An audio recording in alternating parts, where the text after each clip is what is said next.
como primera homenaje, un personaje que pues siempre desde pequeño me había fascinado, es el señor Albert Einstein. Yo creo que a todos los niños Albert Einstein gusta. Porque tiene pinta de científico. Es que es imposible ser más científico que Albert Einstein. El pelo así, la cara y los ojos tan intensos, y unos bigotes así. Y pues uno imagina un Albert Einstein totalmente despistado en su vida normal, pero con una concentración monstruosa y sacando imágenes y teorías sobre el universo. Y yo desde pequeño, para mí, un científico o tenía la pinta de Albert Einstein o no era científico. Esto era claro. Y entonces se había quedado ahí Albert Einstein cuando pensó a poner personajes sobre la pared y digo, Albert Einstein, seguro que Albert Einstein merece estar ahí también.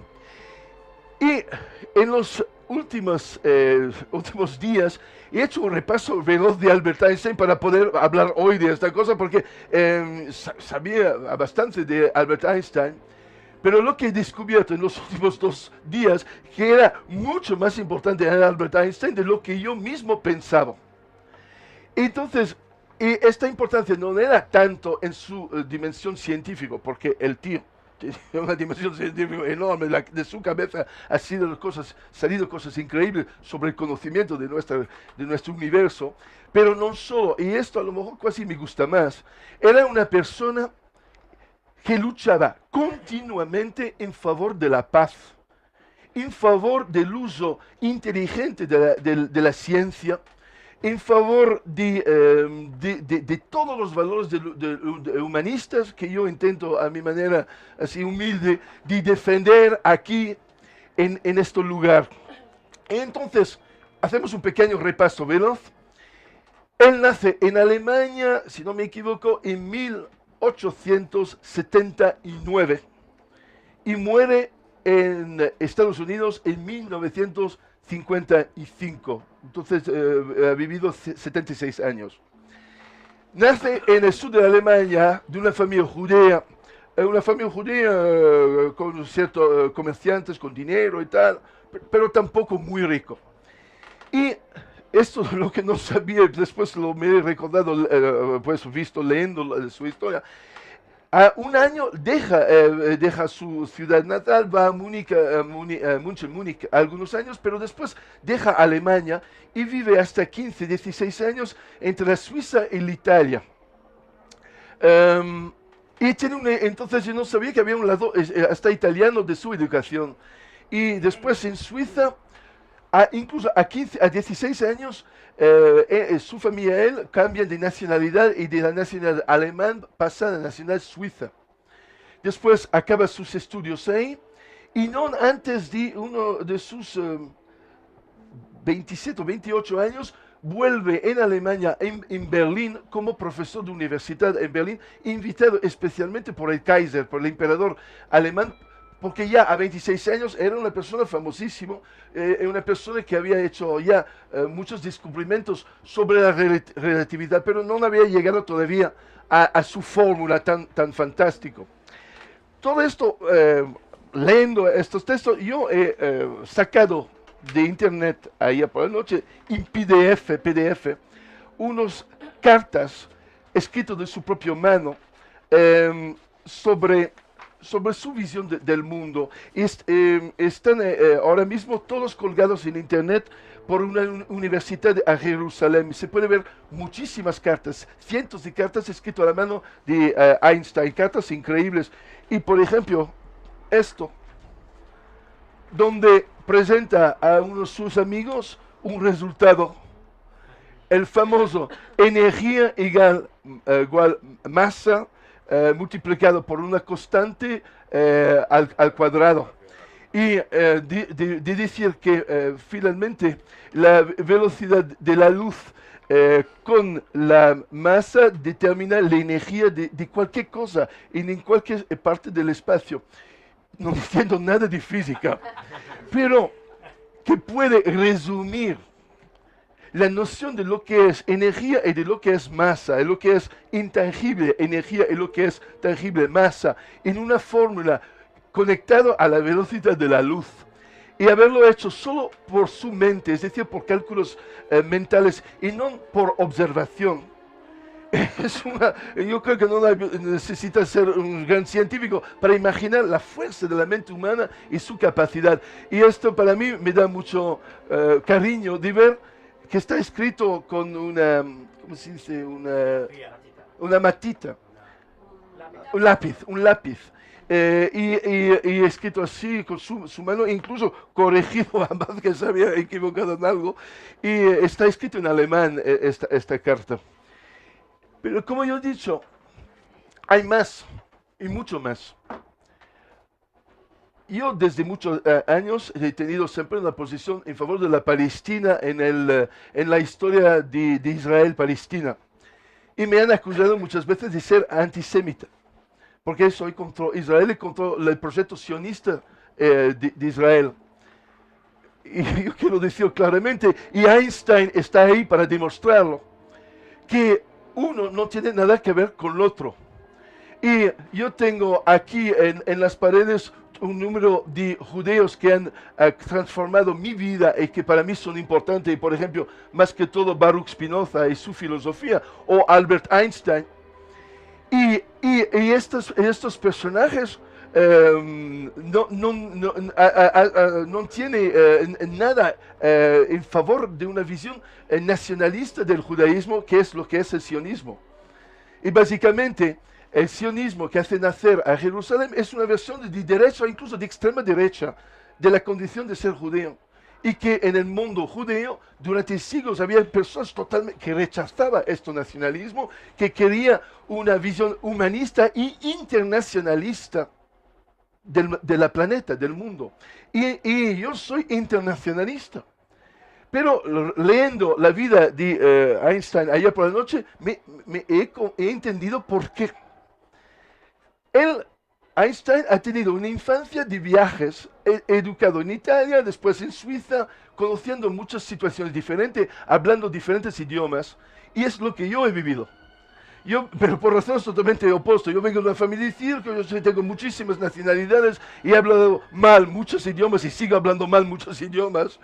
Y yo no tengo ninguna sensación dentro de mí de tener una raza o de tener un país mío. Yo soy de muchos países como son la gente de circo.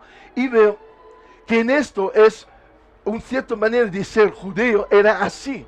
Judíos que hablaban muchos idiomas, que podían viajar y estar muy bien en muchas sociedades diferentes, que tenían una visión internacionalista de la vida y profundamente humanista y profundamente de izquierdas. Sin los judíos, la izquierda europea hubiera sido totalmente diferente, empezando ya con Karl Marx. Y siguiendo con Trotsky o Rosa Luxemburgo, tú haces la lista de verdaderos revolucionarios internacionales y son judíos. Y estos judíos a mí me gustan, porque yo soy como ellos y somos juntos. No somos neojudeos, no, somos humanos, humanistas, frente a una visión muy estrecha, nacionalistas, y de la sociedad que es conservadora y de derecha. Entonces, pensando así, mira, he encontrado un texto del propio Einstein, a ver que no me lo he perdido, no está aquí.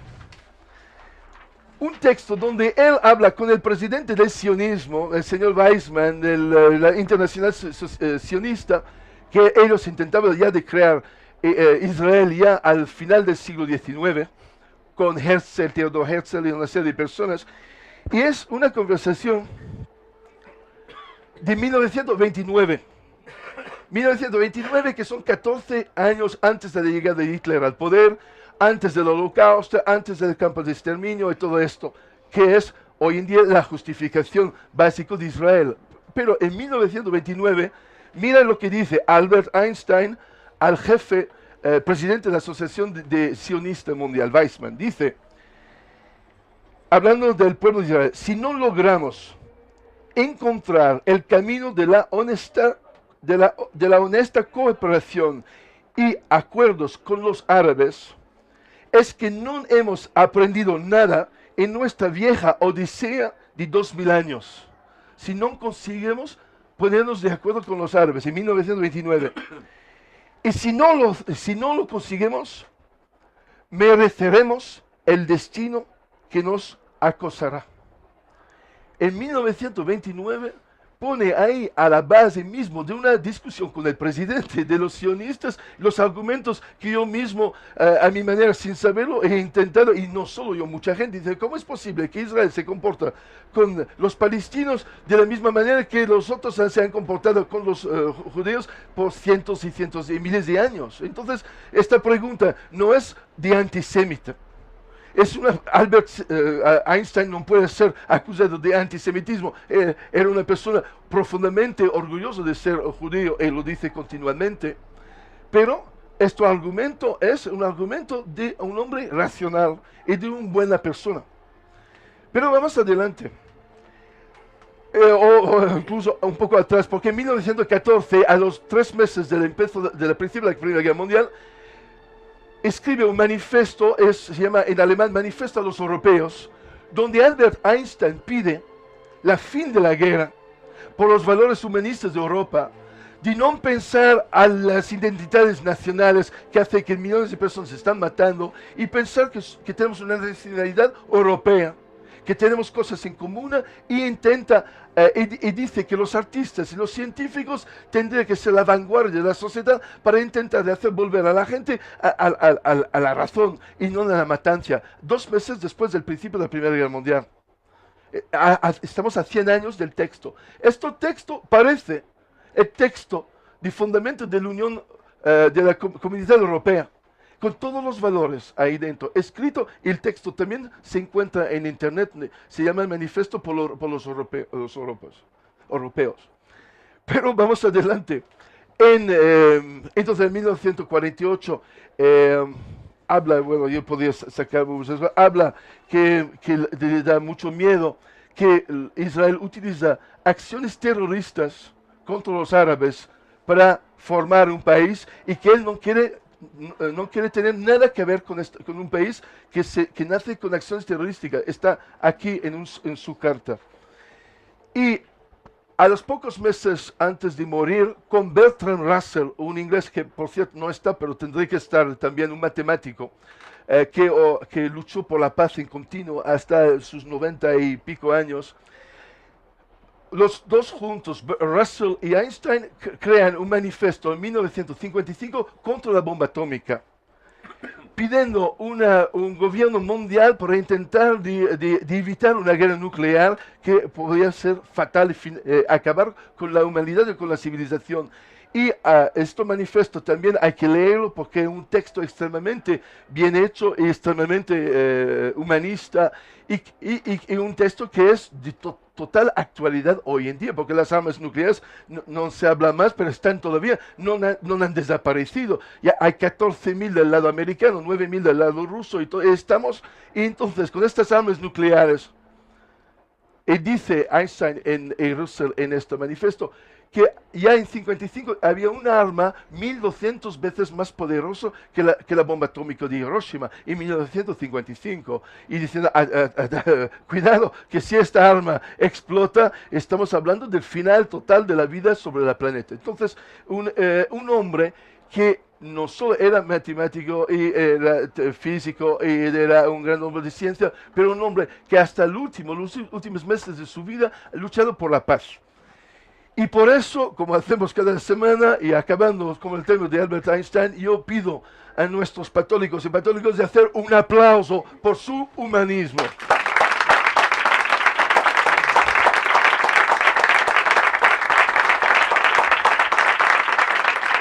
Y ahora seguimos.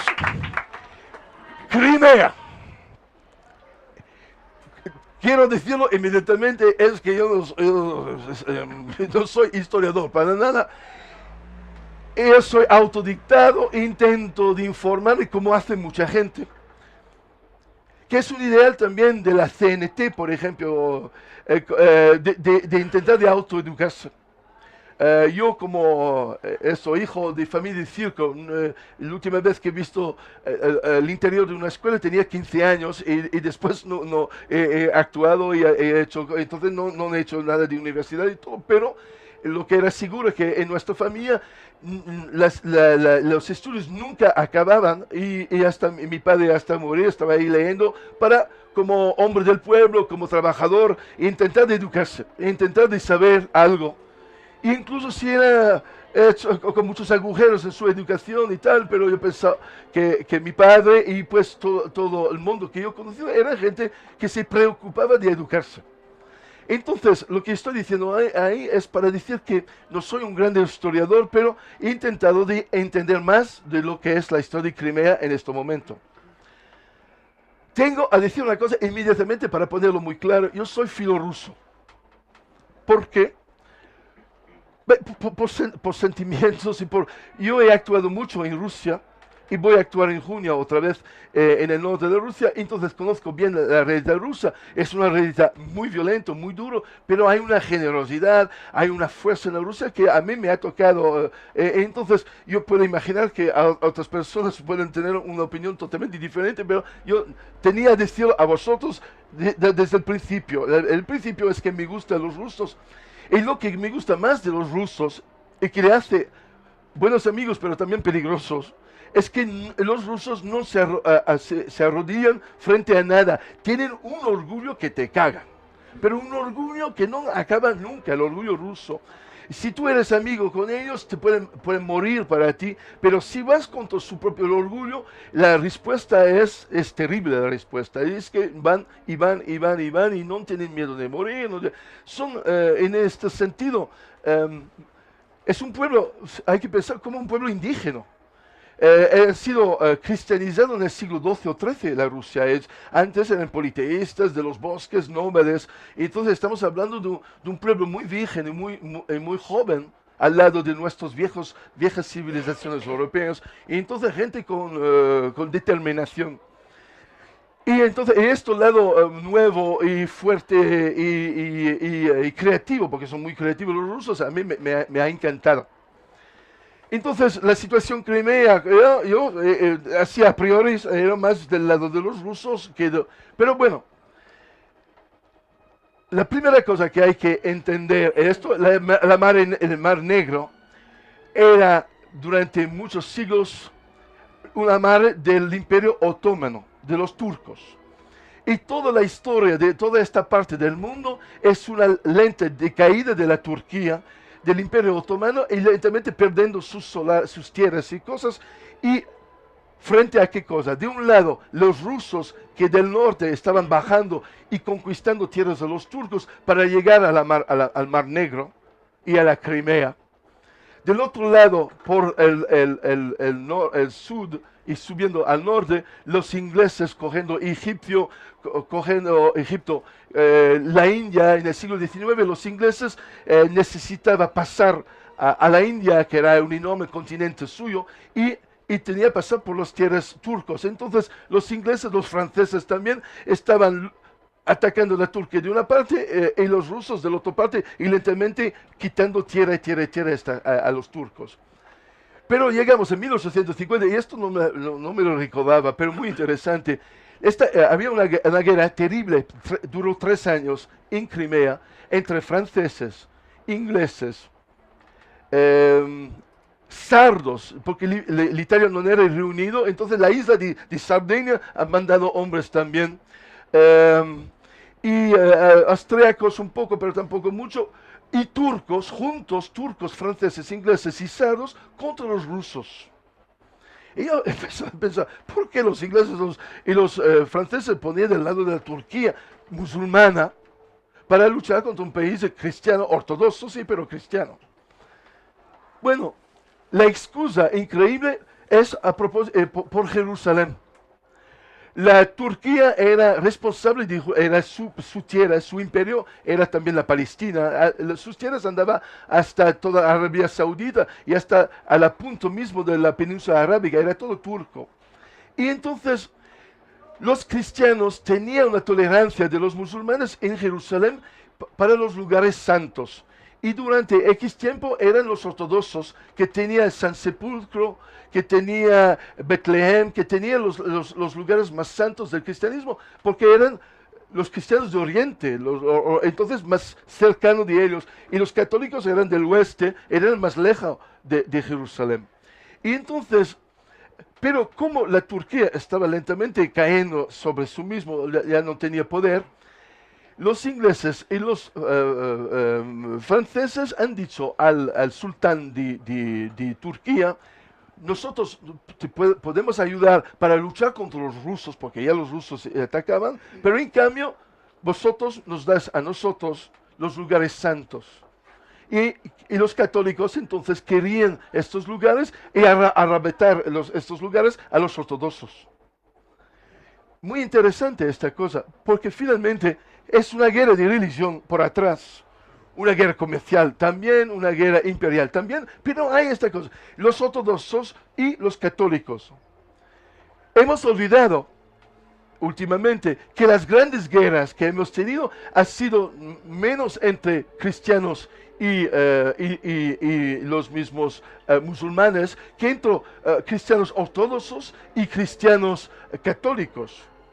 Que hasta Constantinopla fue arrasado por los católicos, era una capital ortodoxa. Entonces, una guerra contra los ortodoxos. Muy interesante, en Crimea nace la Cruz Roja. La famosa enfermera Florence Nightingale empezó la idea que necesitaba un servicio medical por encima a las naciones y todo, y llegar a un acuerdo con los rusos para que los médicos pudieran acceder a los heridos sin ver la nacionalidad. Y entonces con una cruz roja, Cruz de San Jorge, acercaba, y los rusos que eran ortodoxos aceptaban de respetar la cruz. Entonces nace también las telecomunicaciones. El primer telégrafo para un lugar de guerra era en Crimea. Primer uso de canones automáticos y todo. Es decir, que ha sido un laboratorio de las guerras modernas en Crimea. Churchill ha luchado. Final de la historia, pierden los rusos, pierden solo por 20 años. Los turcos consiguen mantener la presencia en Crimea, porque es lo que intentaba de hacer, pero al final concedió a los ortodoxos de seguir siendo responsables de los lugares santos en Jerusalén. Y por los ingleses y franceses habían conquistado la simpatía de los turcos y le permitía a ellos de expandirse en Siria, Irak, Líbano, los franceses, en Egipto, y entonces nace ya un nuevo orden de dominación del Medio Oriente. Esto no tiene nada que ver con lo que está pasando hoy en día, pero sí que tiene mucho que ver. Tiene que ver es que estos lugares han sido, de un siglo a otro, han cambiado de manos. El Ucrania mismo era polaco, y después, pero antes era turco, y antes todavía era un lugar donde los rusos han visto su propio nacimiento como pueblo, para ellos eran ahí. Un lugar también donde posiblemente nace los 80% de los judíos, posiblemente vienen de este lugar, del Khazar, del ex imperio Khazar, que era un imperio judío en estos mismos lugares. Entonces, un lugar que toca raíces esenciales de la condición europea. Y conociendo del lado ucraniano, ¿sabes lo que es Ucrania? Es el reino o la república de los cosacos. El Ucrania nace de los pueblos cosacos, que era una cosa muy complicada. Era a la vez un orden militar, pero a la vez un pueblo, y eran nómades. Y son los cosacos que crean la primera idea de una Ucrania separado, independiente. Entonces, te imaginas lo que significa. Incluso hoy, cuando uno dice cosas, que hay un miedo que te viene encima de gente durísimo, de guerrilleros durísimos, de personas que no tienen miedo de nada, y frente a ellos, los rusos, los cosacos, han tenido una historia larguísima de guerras entre ellos, y a veces dominado uno por el otro, pero es un enfrentamiento muy, muy antiguo, un enfrentamiento muy violento. Y entonces muy peligroso lo que está pasando ahí porque toca a la Turquía, toca a los rusos.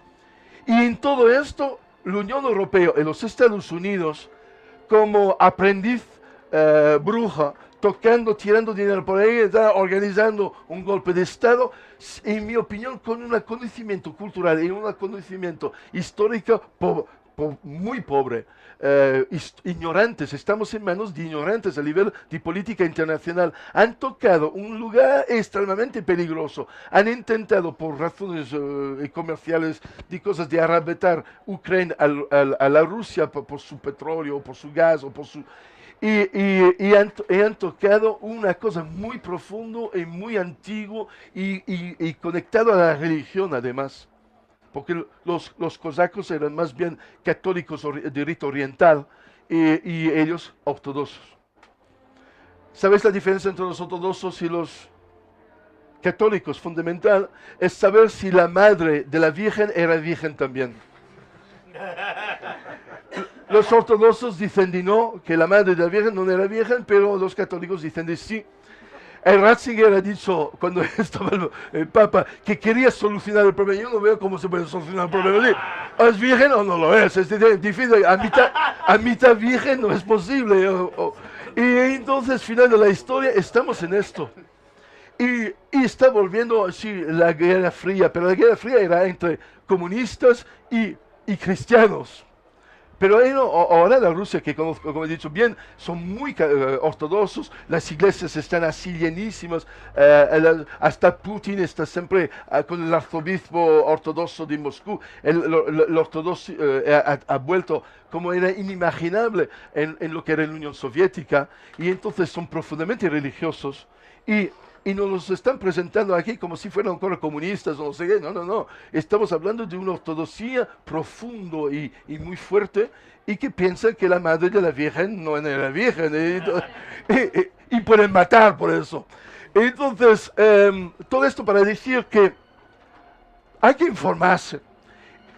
Y yo me puedo equivocar en todo lo que he dicho, pero por lo menos ir a ver, a vosotros si me estoy equivocando, verificar lo que he dicho, verificar si lo que estoy diciendo no es tontería. Yo no creo que son tonterías, yo creo que me he informado bien, pero mantener el espíritu crítico.